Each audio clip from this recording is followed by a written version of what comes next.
Well, every so often I get to do this. I get to showcase talent from my hometown because in recent years, there's been a lot of really cool people that have done a lot of really cool things, and I have had the honor of speaking to them about that.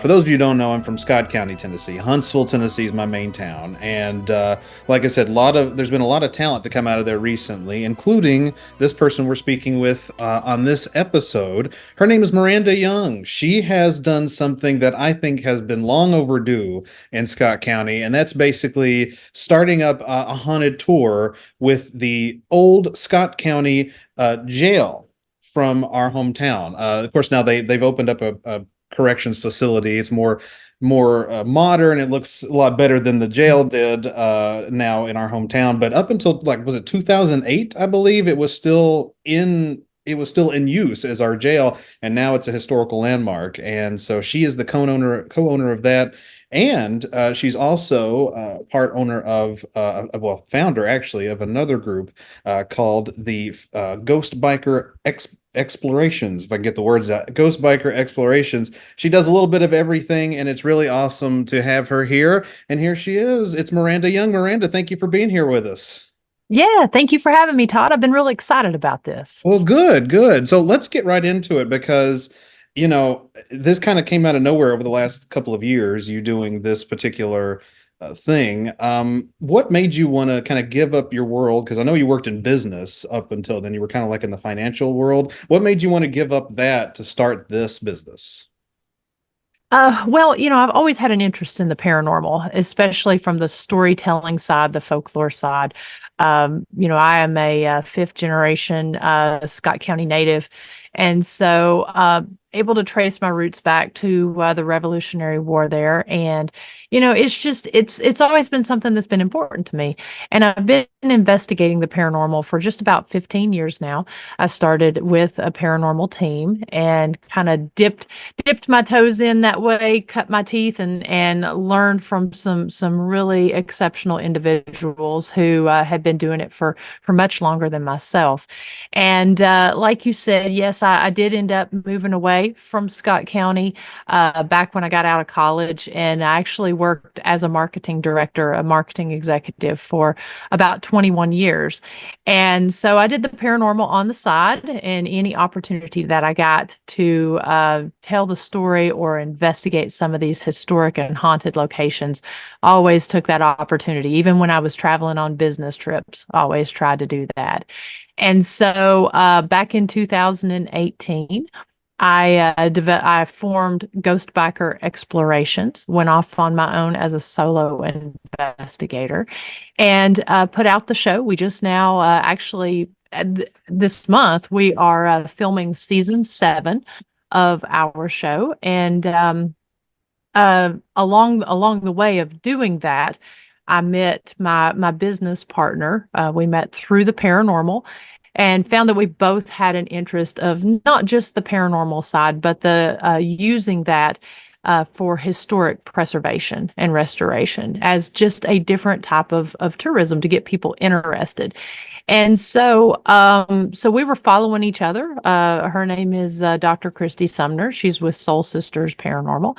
And so back in 2021, we formed the company History, Highways, and Haunts, and then approached the town to open up the jail as a true crime museum as well as a paranormal research center.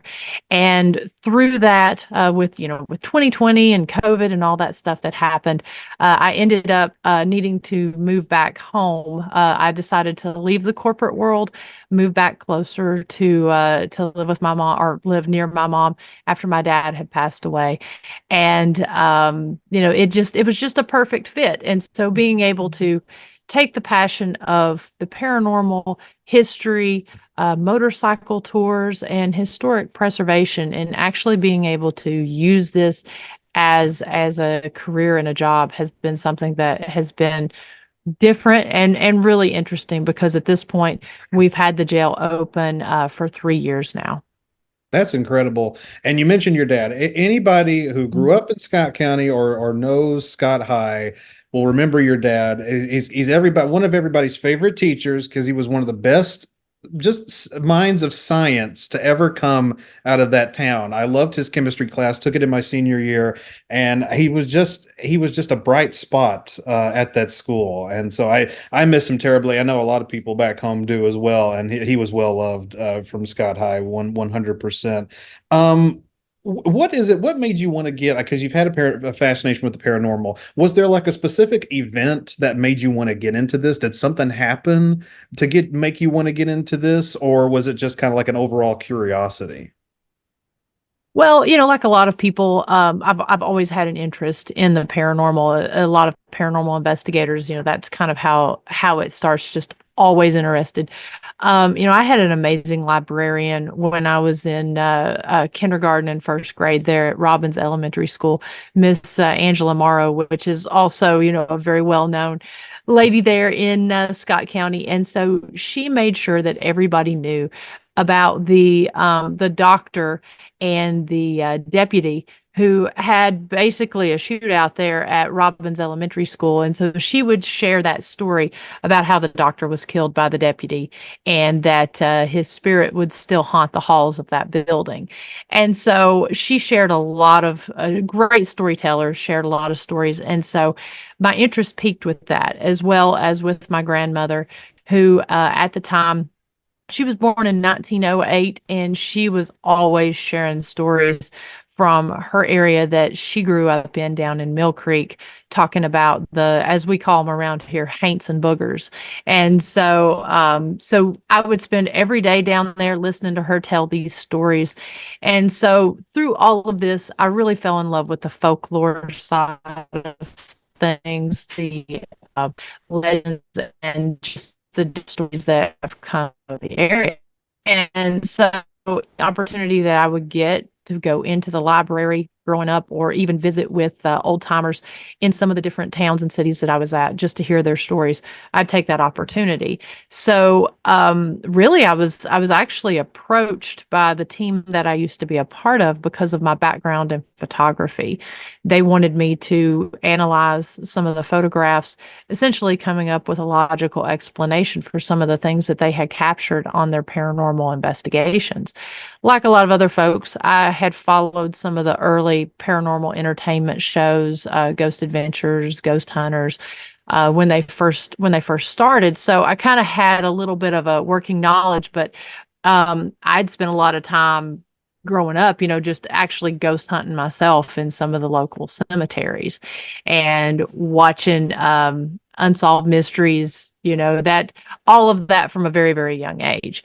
Now, but I ended up going on the investigation and they ended up sending me a bunch of photos to analyze and try to come up with logical explanations and explain what was going on. And at that point, I was bit by the bug. Mhm. And so went on a bunch of different investigations with them. And they invited me to become a member of the team, as well as do their video editing, as well as their photo analysis. And so it was really sort of a happenstance that I ended up getting as involved as I was with it, and then it just kind of one thing led to the to another. Wow. Yeah, that's incredible. You mentioned Ghost Adventures, good old Zach Baggins. We enjoy his work, Yeah, and I know what you mean because yeah, like we grew up with Unsolved Mysteries. I still remember watching it. And I'll watch the reruns of it now. It's just yeah. because it's one of those that just stays relevant. It stays with you all the time. And there's so many great paranormal shows. I know that we watch one called Ghost Files. Two gentlemen named Ryan and Shane, who used to be on BuzzFeed. They used to do a show called BuzzFeed Unsolved, and they would do these, and they would go to these just amazing locations. And what's interesting, and I love Zach Baggins. Nothing against Zach Baggins, but it seems like it's everything always seems to happen with Zach. I know it Yes. really does. Whereas with Ryan and Shane, it's interesting because if there's nothing happening, there's nothing happening, and they make that Hmm. clear. So I like that because it's more of a real situation, and I feel like because I've watched some of the Ghost Biker exploration videos, and I feel like you guys are kind of you're doing the same thing. You're showing what Hmm. you're seeing. If you don't see it, we're not Yeah. going to see it. So I mean, it's simple as that. In all these explorations, Have you visited like what kind of like fun would you say is the most exciting place you visited? I've been all over the country, which has been the best part of this is being able to go into some of these very, very haunted and very historic locations. I've been everywhere from the Lizzie Borden house Hmm. to Waverly Hills to out into Estes Park there, the Stanley Hotel, just all over, spending the night investigating or just spending the night traveling there. I'll always kind of throw in a little bit of an investigation myself. But yeah, as far as the most exciting, I would have to say that the most exciting has really come from a lot of the lesser known locations that I've visited, and that's one of the things that I strive to do there with Ghost Biker Explorations. So if people aren't familiar with my show, I travel around the country on my motorcycle to different haunted and historic locations, and I highlight them on my web series. I also do a weekly podcast live stream where I will have different people who are in the paranormal, boots on the ground, investigators, location owners, authors, other podcasters talking about what they do with the paranormal. And so I love the commercial locations, but being able to essentially utilize my platform that I have to build awareness of some of these lesser known places has been really kind of a passion through this. Like for instance, last season, season 6, we highlighted all museums, either heritage homesteads or museums, places that had either not been investigated before or had been investigated just a very few times.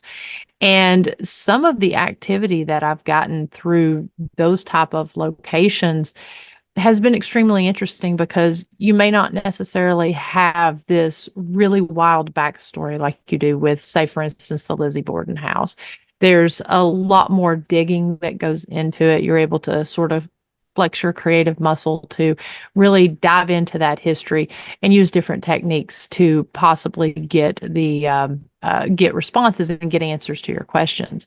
I do just want to kind of hit on a point that you made. I absolutely agree with you on the paranormal entertainment shows. I really, really like the sort of the self-produced, the homegrown type shows because that is the case. You know, the paranormal entertainment shows have done a good thing in making the paranormal more mainstream and more people seeing it, but they've kind of done a disservice because one of the things that we do, like at the jail with the guided ghost hunts, is people think that they're going to come in and they're going to have jump scares. It's going to be instantaneous and it's going to happen within that 3 hours that we're doing the ghost hunt, Hmm. like it does on the 30-minute or hour long shows. That is very, very rarely the case that happens. It's a little more like fishing and sometimes not as interesting as people think. Right. But that is what we try to show on the show is the last 2 seasons we've actually gone to a live format where all of the episodes are live. So you see that. You see the equipment malfunctions, you see when things don't happen, and you see when when I'm essentially as surprised as you are. We're investigating this. It's an interactive thing. And so but on the pre-produced shows, we always like to show that, if we do have something interesting happen, that's great. But I always like to put in there when things don't, because and kind of the build up, it helps to better tell that story because again, it's still you just never know what's going to happen, and we try to be as upfront about that as possible. That sometimes doesn't mean it's not haunted. If stuff doesn't happen, it just means that maybe they just don't want to communicate with me, or the technique I'm using is not necessarily what they want to use. So we like to show that in Right. these. Absolutely. And speaking of which, getting back to it, have you had like any experience, if you like any moments that left you shaken or in awe or anything like that? Yeah, I've had quite a few over the years of doing this. Probably the one that stands out the most, and it's kind of hard to make the decision on those because we've had so many. But probably the one that stands out the most was a residential case that I covered during season two, or excuse me, season one and season two of my show that was called the Sunset Hill House. And this was a residential home. It was not investigated as a residential, but it actually started as an investigation of a local legend, which would have been a monk that had perished on a train wreck in the Chattanooga, Cleveland, Tennessee area. And so, briefly, the story behind that is that when the train crashed due to flooding, the doctor, he had gone in and gathered up all of the missing and the or presumed missing and the wounded, and he had worked for weeks trying to take care of these folks. And after a period of time, he ends up discovering this monk who had perished in the wreck. And so it said that he took the body back to his house, dissolved the skin from the bones, and used the skeleton in his office. That's a well-known story here in the Southeast that a lot of folks have heard about. And so it did happen there in the Charleston, Tennessee area. And so we had the opportunity to investigate the train wreck site as well as the alleged tub where the doctor had dissolved the skin from the bones. Now, from that episode, while we were filming, shooting the actual episode as well as the B-roll, we were getting a lot of activity from the house itself. The house was abandoned, however, or it wasn't lived in at the time. It had been about 12 years since someone had lived in it, and we were able to get access through a connection that I had, and I didn't really know too much history about the house. Just knew that the tub had been purchased from an estate sale at the doctor's, and we were able to date the tub around that time period. But anyways, as we were filming the B-roll and everything, we started getting a lot of activity going on the second floor, and so decided to take a recorder up there, a REM pod, because it was literally so much activity that it would completely interrupt the filming, and we would have to start over. So as we're filming, REM pod starts going off, and it starts sounding like a body is being drug up across the floor on the second floor, and everything from the dragging and the knocking going on. So I end up calling the homeowner, and she tells me that they have actually had activity in that house since the late 70s. And so she allowed us to do an investigation there because I wanted to see if the activity I was getting was actually coming from the tub or coming from the house itself. And we got so much activity that we ended up having, I think it took up about 6 episodes of real estate in these 2 seasons.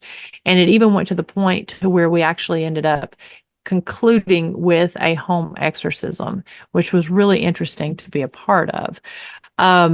But during that process, we did a live where so many people had watched in the the first season, and they had a lot of questions. They didn't realize that we were going back and forth at this house over a year-long period, conducting experiments and essentially using it as a research center.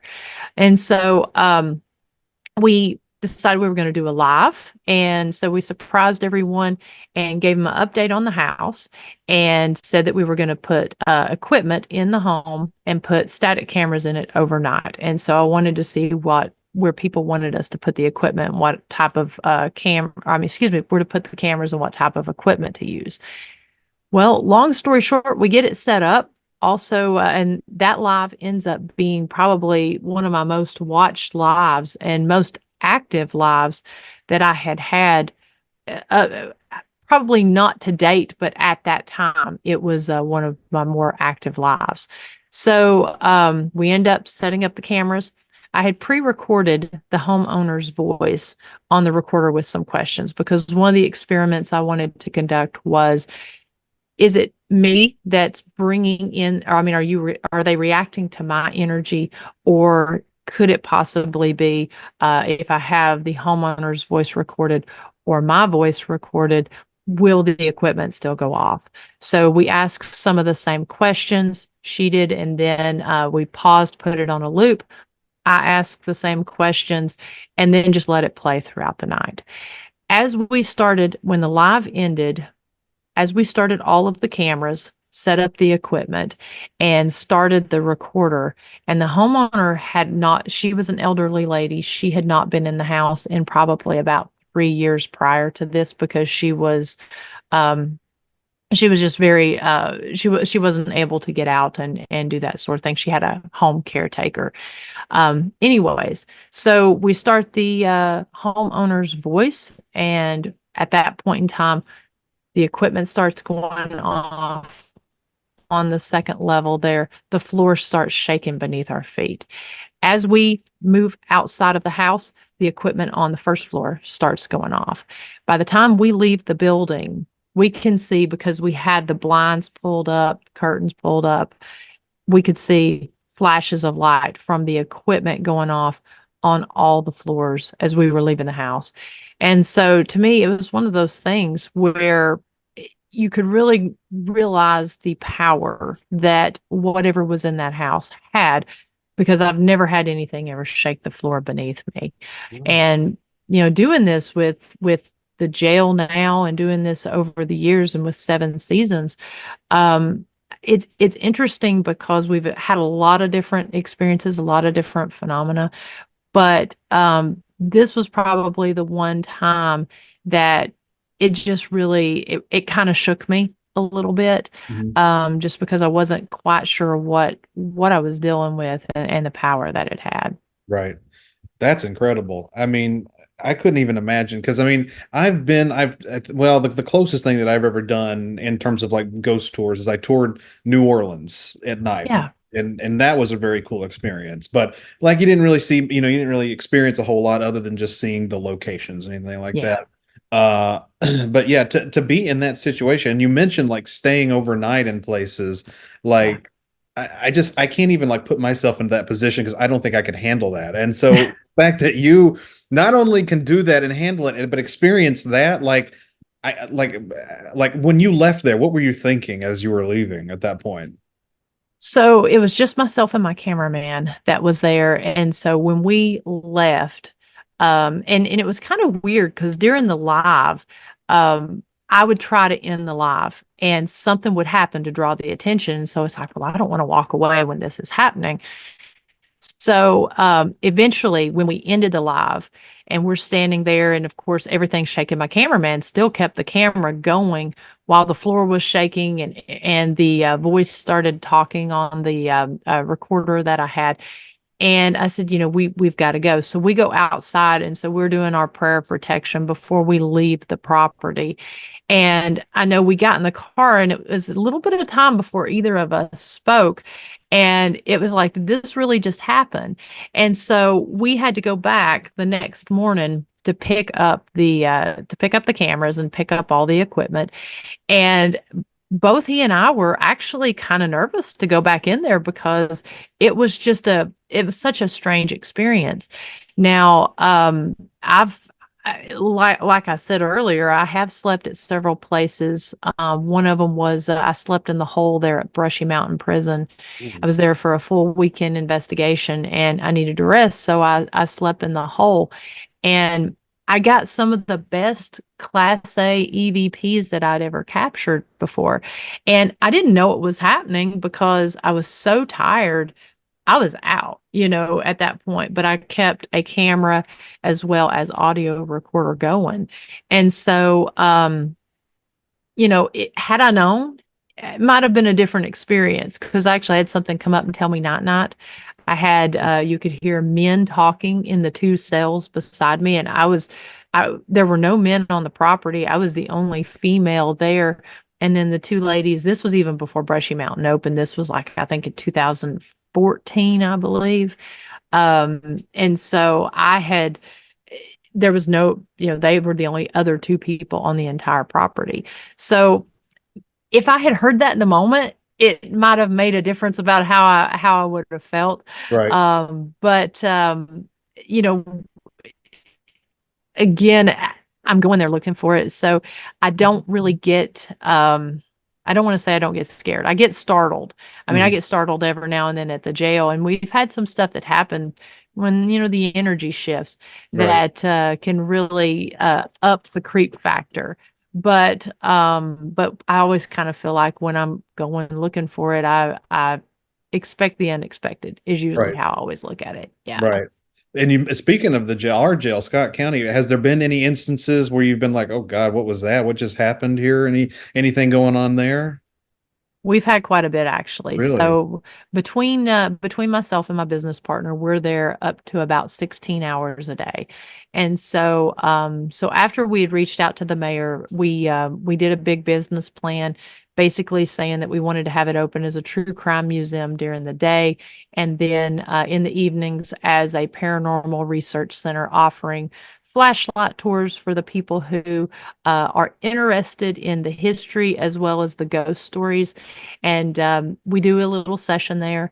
We don't just to see if maybe they'll communicate with us. And then if somebody wants to come back and do a more immersive session, we do the 3 hour guided ghost hunt. And then we have the private paranormal investigations. This jail, though, I mean, it has all sides of paranormal activity. It's got intelligent activity. It also has a lot of residual activity as well. But we've had everything from a 7 foot shadow figure that is seen in the drunk tank area. One of the more phenomenal things that we were able to actually capture on camera was there was a team out of Nashville that was there, two corrections officers, and they were in there kind of talking the lingo and using correction speak. And there was a photo that got ripped off the wall and thrown 4.5 feet across the room. And they just happened to, as they were coming out, because their equipment was going off, and Mm-hmm. that's what caused them to grab the camera and look out in the hall there, and they actually catch the arm and the front of a shadow figure rip it. We tried to debunk it, and we were unable to debunk that. Apparitions, especially on the second floor, that you'll be looking at the displays, and there's someone who will on several occasions has manifested behind you, and you'll see his reflection in the display cases. Yeah, there's some crazy things, and just the disembodied voices. Right. Some of the things that have been really fascinating about it is that we've actually got responses from some of the spirits that are in there that's actually helped us to be able to fill in some of the history and fill in some of the stories that we have. And that's just been fascinating. We feel like we're actually really able to conduct some true paranormal research with the fact that it's not a one and done investigation for us. We're Mm-hmm. in there day in and day out and talking to so many people. I think we've had probably 150 people who have investigated in there at this point. Wow. And so we're able to really take what they're experiencing and what others are experiencing and really keep a log of that and kind of pinpoint times when some things happen and different techniques that people do that can essentially trigger and draw out some activity. That's incredible. And it's one of those things where but we may have not have never known anything about the Scott County Jail had it not been preserved and kept after they defunct it and they opened up the Justice Mhm. Center down the road. So like it makes me wonder, like I wonder if any like police, local police or anything, the criminals that were in there have any stories of if they've heard anything or if they experienced anything during their times there. Because it's fascinating in any kind of like historical landmark, especially Mhm. dealing with criminology and anything like that. You're going to pick up quite a bit of history and some form of paranormal out there. So it makes me extremely interested even more in our own Yeah. location as to what more we can find. Yeah, and that's a good point because the paranormal activity did not just start when we came in there. We get reports all the time from people who were inmates in there, as well as officers who worked in there, deputies, dispatch, that have experienced things. And in fact, yesterday while I was at the Pumpkin Festival working, we had several people come up. One in particular that said, "I can actually validate some of the things that you all have said on some of the different podcasts you've been on." we experienced that when I worked there at the jail. It was not uncommon for the elevator to go up and down on its own, open up, and there would be nobody in there, as well as if you were riding the elevator, people said that there was a presence in there, especially if you were in there alone, that one made you feel like you weren't alone, and two was sort of a dominating presence. Mhm. We even had one deputy that worked there. She's a detective, and she said that one evening while she was working there, something uh, something cleared her desk off, just completely shoved everything off of Oh, there. Yeah. Now, like a lot of places, you have some people that say, they've not experienced anything at that point in time. But because we've had a couple inmates that have, said that. sure. But for the most part, again, the activity didn't start with us. And a lot of the stories that we tell and a lot of the research that we do actually comes from those firsthand accounts that we use to try to see if it one can validate the activity, and two to see if it creates anything new. Right. Well, that's incredible. And just the whole thing. I mean, the fact that you're doing tours, the fact that you're going out there across the country, looking for these amazing instances where you can be a part of something that could be incredible, is really exciting. And that leads to the question, what's next? What's coming up for you? What's the next big thing?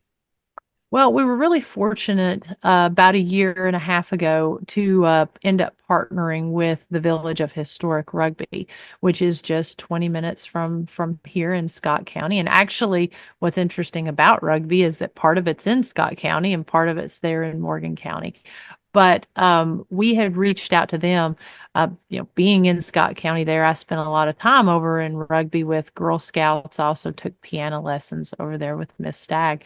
And so that was another place that it was just the activity has been there since, in fact, it's been there since the 1890s and 1880s, whenever historic Rugby was an actual British colony at that time. There's actually reports as well as journals that talk about some of the activity that some of the original colonists were experiencing at the time.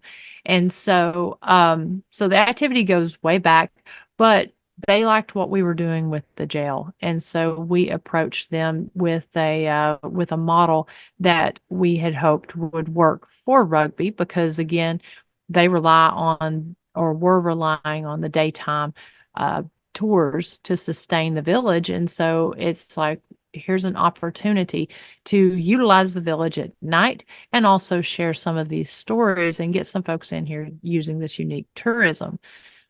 And so they were very interested in that. And so we formed Historic Rugby After Dark as a second leg there of our business.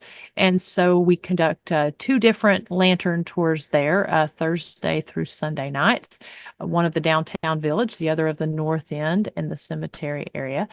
And then we also do guided ghost hunts as well as private paranormal investigations there as well. And that's another place. The activity that's been documented there to date, since we've been doing this for the last year and a half, has really just been mind blowing. And I know it's going to be on. The jail was just highlighted on Haunted Discoveries Yes. with yes, and so next season they're going to be doing an episode on Rugby, and we actually had Brandon on our show that we do there from the jail, the jailhouse informant, and he told us can't wait to share that information, that actually the evidence that he captured at Rugby actually changed his life, that it was some life-changing stuff. So I think that's pretty cool, because he's one that I actually have a lot of respect for with his paranormal research. So I can't wait to see just the remainder of the stuff that they got that they didn't share with us. Absolutely. And there it is. Because yeah, I forgot to mention you've taken this national. You are now on national Yeah. TV with the historic Scott County Jail. And I think what you're doing is fantastic. And it really brings I think some needed entertainment and attraction to Scott County Mhm. that we really didn't have up until now. And so and then you're expanding it to rugby, which is I think is fantastic. And I really admire that because like I said, Scott County was in dire need of it, and to bring in the spooky element, anything that deals with, especially this time of year and Halloween, Mhm.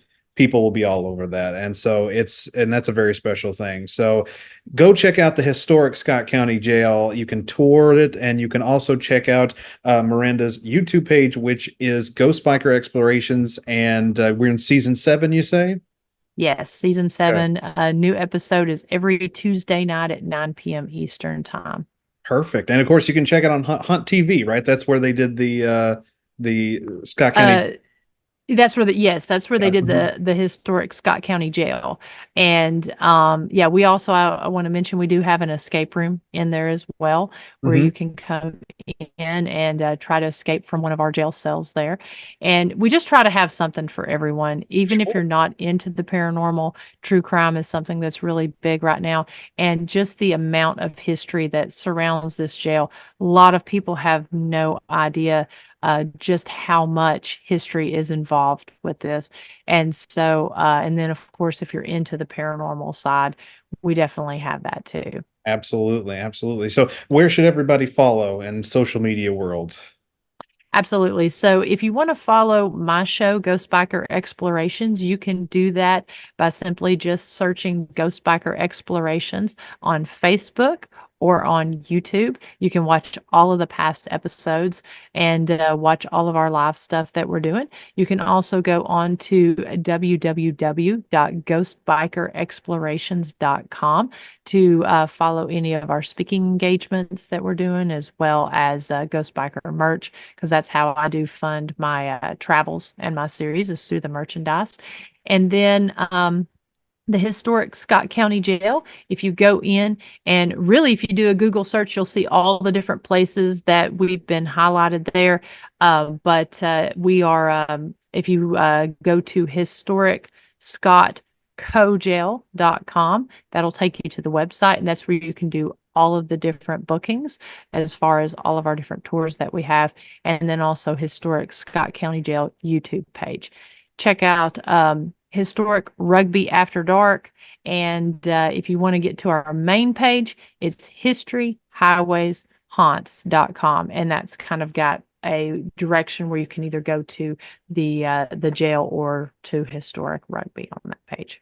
That is so awesome. Miranda, thank you so much for being a part of this and joining us tonight, because this was a lot of fun. And like I said, you're bringing something to Scott County that I think a lot of people are going to love. So, and continue to love, because it's been around and it's just getting bigger and bigger every day. So thank you so much for doing what you're doing. And thank you for being on the show.